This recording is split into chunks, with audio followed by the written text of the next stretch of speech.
So let's talk about my first Sasquatch experience. And what I should say is experiences, because I'm not really sure how to classify what my first Sasquatch experience is, uh, since there were many. Some of them I did not realize until later were experiences, and some of them aren't really experiences to this in a sense. Some of them are mm, 3 second types of things. So let's start off with a couple that are really quick. When I was a kid, uh, probably 13 years old, there was a park that was next to the country store that my parents owned. And the country store, which you can learn more about in my spiritual journey course, a set of videos, uh, they're about the country store and some different things, aspects of that. But I would go into the woods all the time when that we owned that space. So it was a park next to a lake, and the lake was um, just it's energetically alive. It's a man-made lake, but it has a lot of energy to it, uh, even though it's man-made.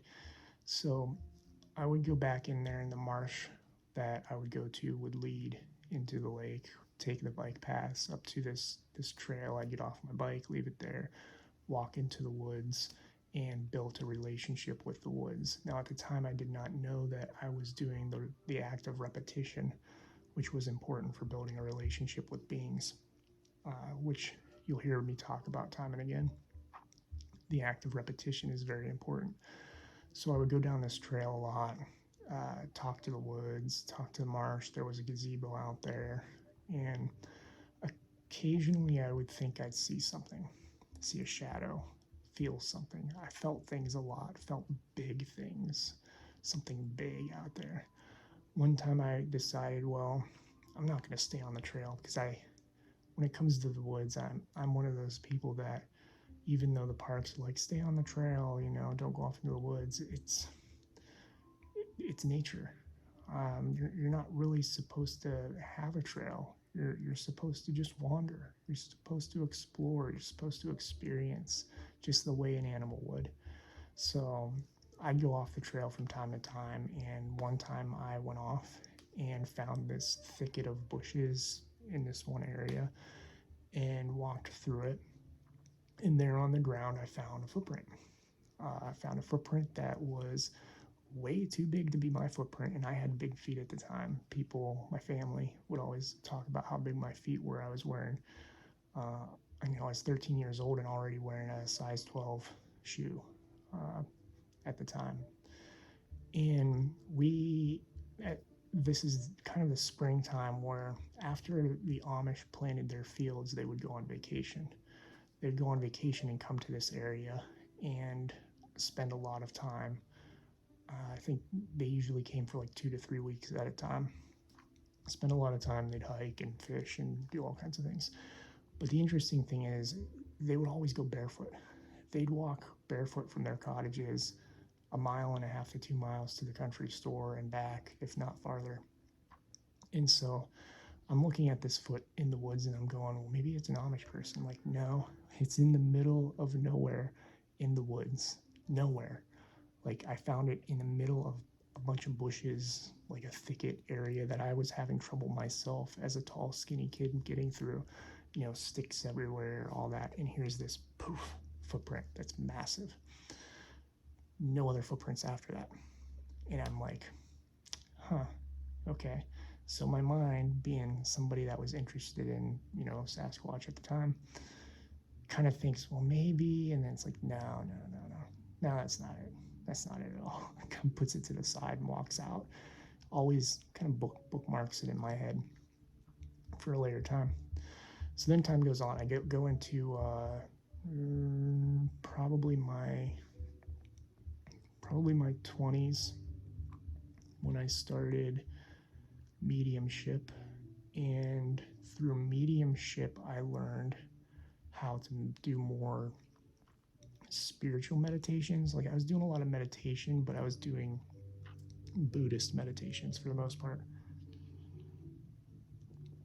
through exploring mediumship, I started connecting to people who knew about the Fae realms and knew about these different places. And I learned, I actually went on a retreat for 2-3 days. It was over a weekend in Louisville, Kentucky. Louisville's in Kentucky, right? I think so. For 2 or 3 days, and worked with a Scottish wizard, one of the last, people in the world that was taught by wizards, where it was, they self-proclaim that term, but they pass the knowledge down type of thing. And the type of people that knew where all the hidden trails, you could call them. The stories always reminded me of Lord of the Rings, Aragorn and Strider, the same character, but how he knew all the hidden trails that other people couldn't find through different forest lands and stuff. So worked with some meditations on him, or with this wizard, and was a very fascinating weekend, but taught me how to connect to other realms and other spaces. So I took that home and I explored it, played with it, that sort of thing, and found myself one day talking to a Sasquatch in a snowy world, who was telling me they exist. And I was like, okay, what's going on? Now, I came out of that, and I don't remember what actually happened. I probably have the dream journal somewhere, but I don't know if I'll be able to find it. So during that time, there was that connection where I started really thinking, oh, these beings really do exist. This is real. It's something I always wanted to believe in, always thought was true, but this is real. And then I had another one where I don't remember if it was a meditation or a dream. It might say in one of my books. When I write my books, I use my journals so that I know exactly, was it a meditation? Was it a dream? Was it all that sort of thing? But some of my I have so many experiences that they kind of like get mixed up in the timeline of which one came from which source at times. So this one, I wasn't sure if it was meditation or a dream, but I went into this world and came out, and I was sitting by these long, tall trees with, they were pine trees, and walking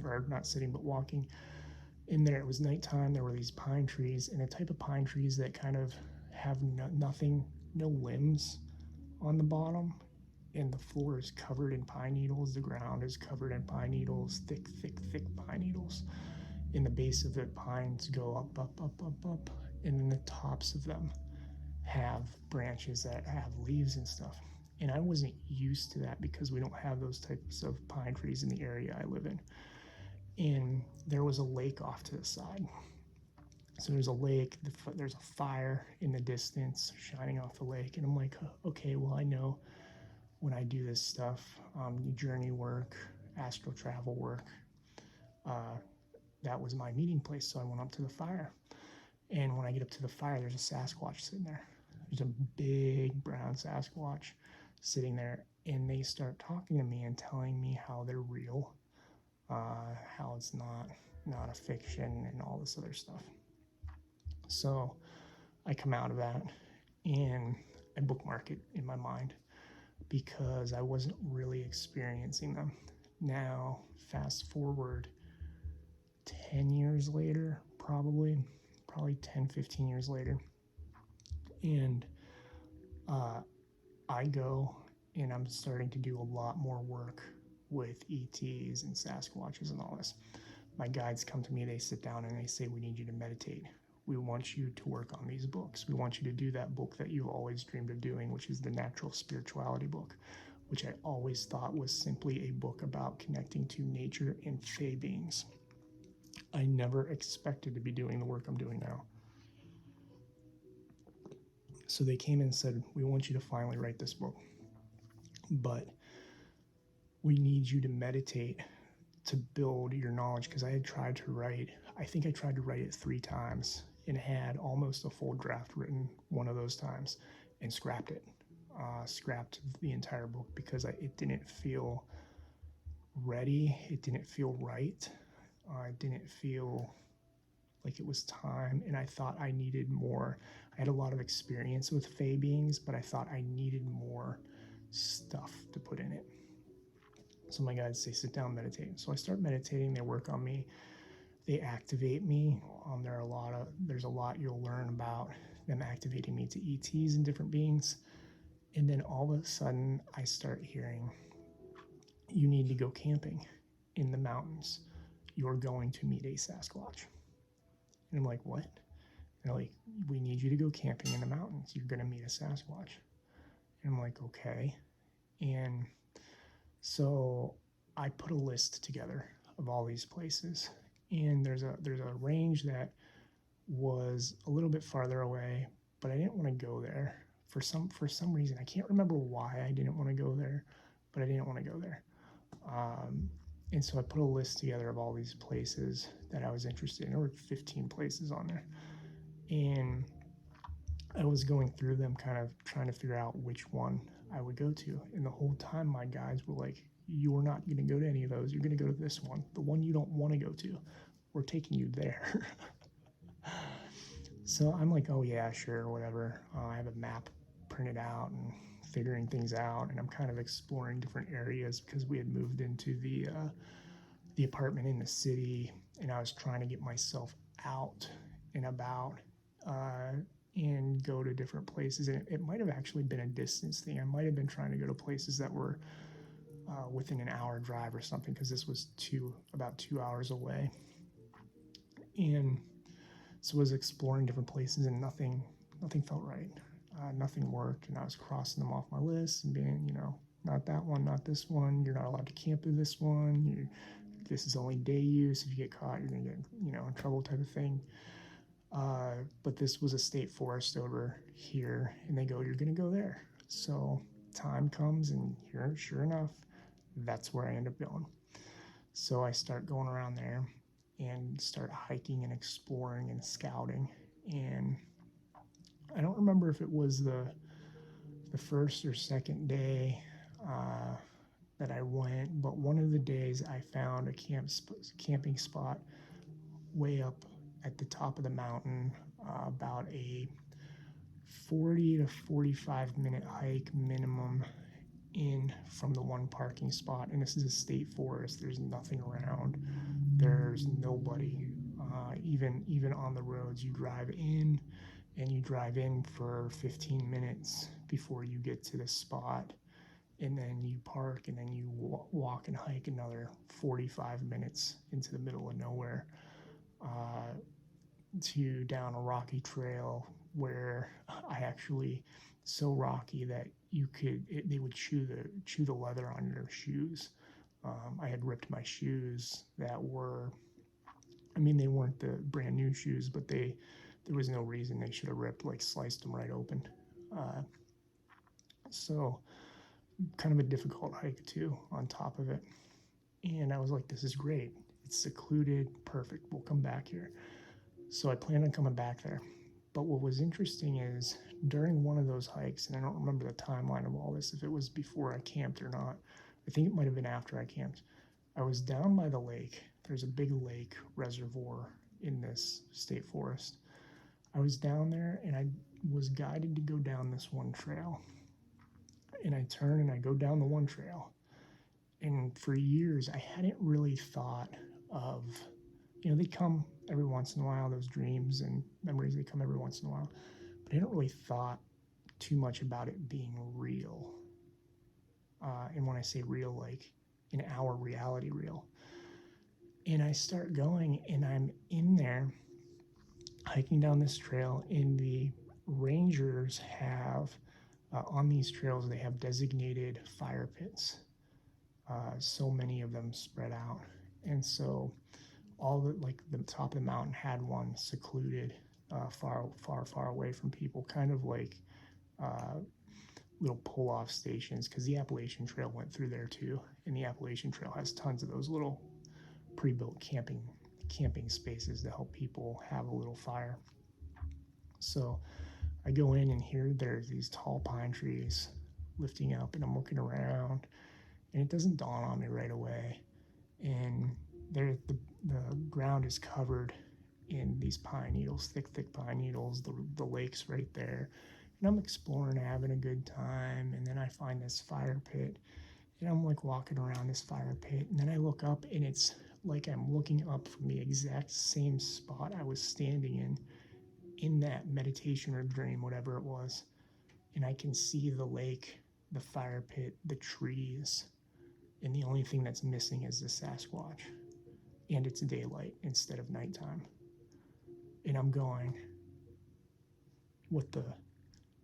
This I actually astral traveled to a campfire spot where somehow there was a fire, or maybe the fire was in their vibrational space, or maybe the fire was other campers and we were just using it in an astral space. I don't know. But I went to that spot, and it was real. Here's where it gets crazy. The spot was there, rocks for a campfire ring, right? All pine needles everywhere, all this other stuff. Fire, ashes in there. I go back, like, after seeing it, after being guided down the trail to see this ring, I go back a few days later. It's gone. It's not there anymore. Could not find it. Here, it's almost like a shift in reality. Now, the park had gone through and removed some campsites from being able to be used down by the pine needles. And I was like, maybe that's it. But the thing was, the other campsites had signs. The rocks were still around. The, ashes were still there. There's still signs. There's no sign. I remember there being like one little chunk of ash or something that I found, and I'm just sitting there going, it's not here anymore. It was almost like I went into this alternate reality to show me that the campfire was there, and the Sasquatch had been there, and I had actually met them, and that whole experience was real.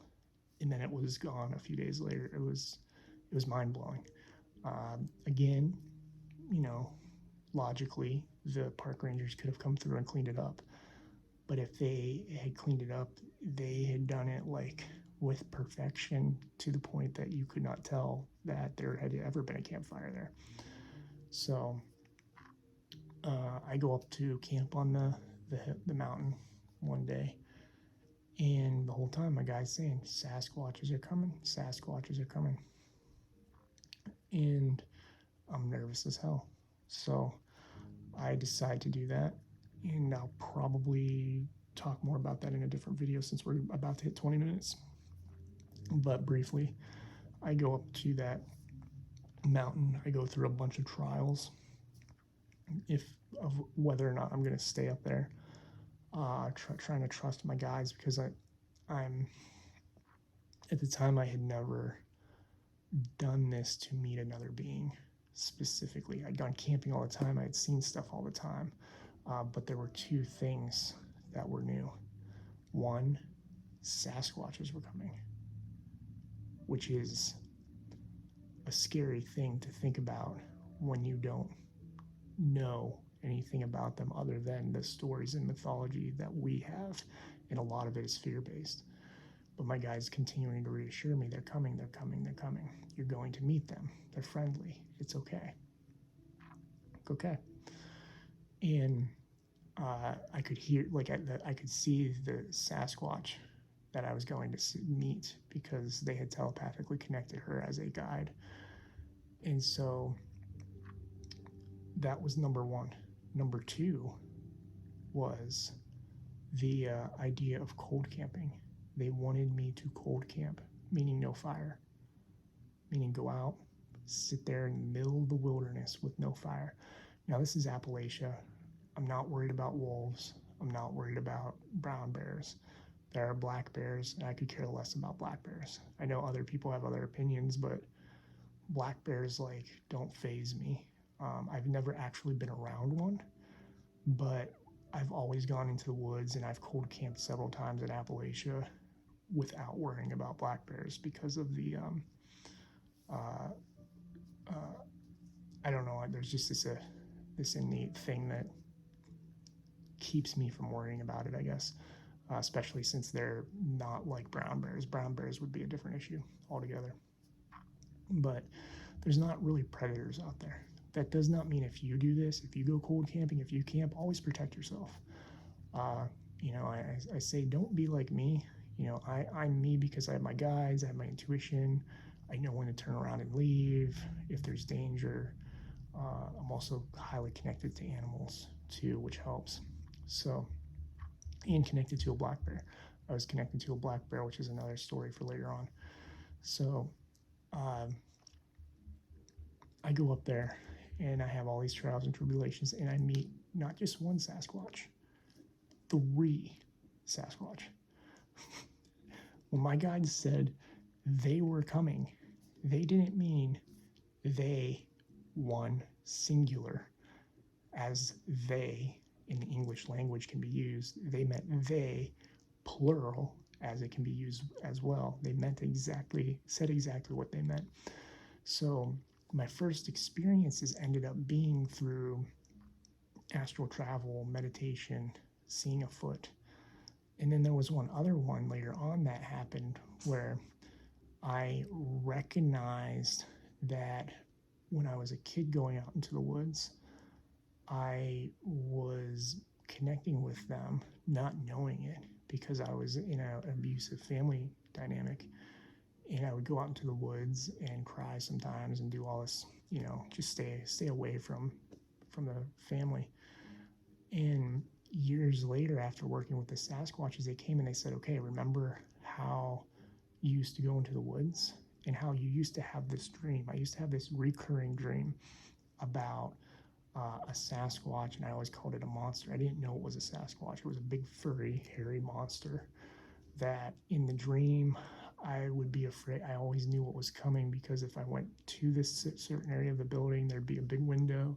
I could escape and run outside, but there was like a door, a black door. And if I got close, this big thing came out of the black door and was like, ah. Here, it was them trying to say hello and me interpreting it as, get the hell out of here, and take off running out the doors or windows, whatever was there, into the woods and in daylight of safety. The Sasquatches taught me, they were like, okay, remember how you used to have that dream? That's because there was a Sasquatch when you were a kid trying to connect with you, trying to talk to you, and you just did not understand and were not capable of understanding that that's what was going on. So they were in connection to me for a very long time, in connection to me over the years, even telepathically following what I was doing type of thing. And then I ended up getting to meet some of the Sasquatches, the one that made the foot. I don't think I've ever asked him. I wouldn't even be able to tell. Like, hey, did you make that footprint 20 years ago? How do you know that? I don't know.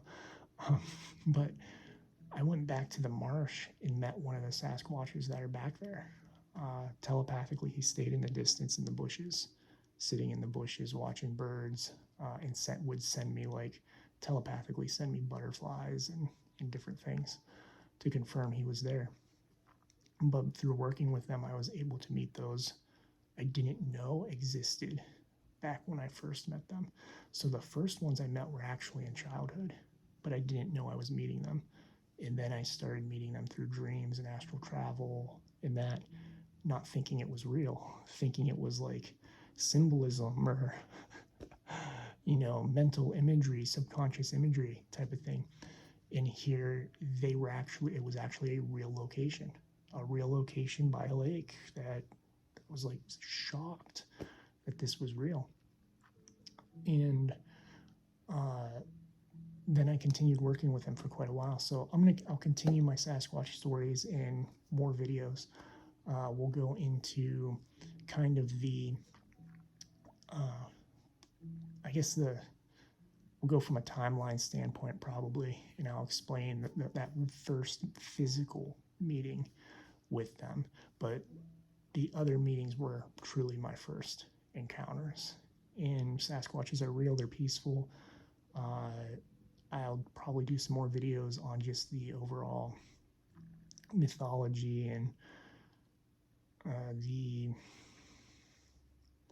the things that have been promoted that aren't true, essentially, and different things that they do and their societies and that. I've met an extraterrestrial Sasquatch. So I'll have all kinds of Sasquatch stories and things to put in this video series. So if you have any questions, let me know. Feel free to ask. Thank you for watching. I'm grateful for each and every one of you, and I love you all.